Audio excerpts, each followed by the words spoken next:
We're now going to look at the new application menu in AutoCAD 2010. This replaces the menu browser that we had in AutoCAD 2009. It is, however, still controlled by the big red A here in the top left corner of the screen. If I click on the little down arrow there, you'll see the application menu appear, and it is very different to the menu browser we used to have in AutoCAD 2009. It's very process driven now. The menu browser in AutoCAD 2009 purely replicated the old pull-down menus from previous versions of AutoCAD.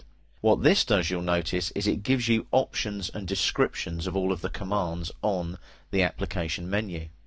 So if I hover over New here, you'll see it gives me the option to start a new drawing or a sheet set, for example. There are some other icons as well. If I hover over here, I can look at recent documents.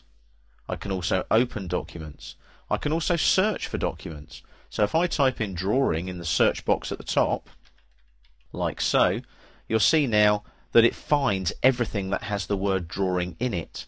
It goes to the AutoCAD help menus, it goes to the AutoCAD manuals and so on that are stored within AutoCAD as well.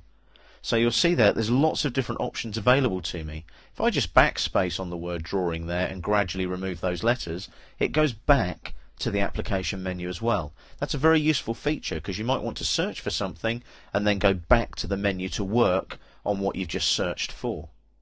What I can also do here, if I hover over a drawing now, I get the quick access. You can see there's lots of different drawings that appear and so on.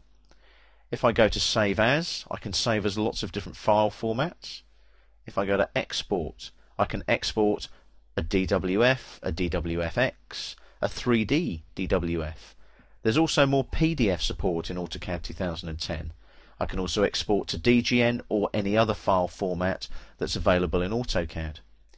Let's have a look at Print now here on the left hand side of the menu here. What I'm going to do is go to Page Setup and just click on one of these options. It actually opens up the Page Setup Manager for me, and as you can see, it allows me to manage my page setups within this particular drawing.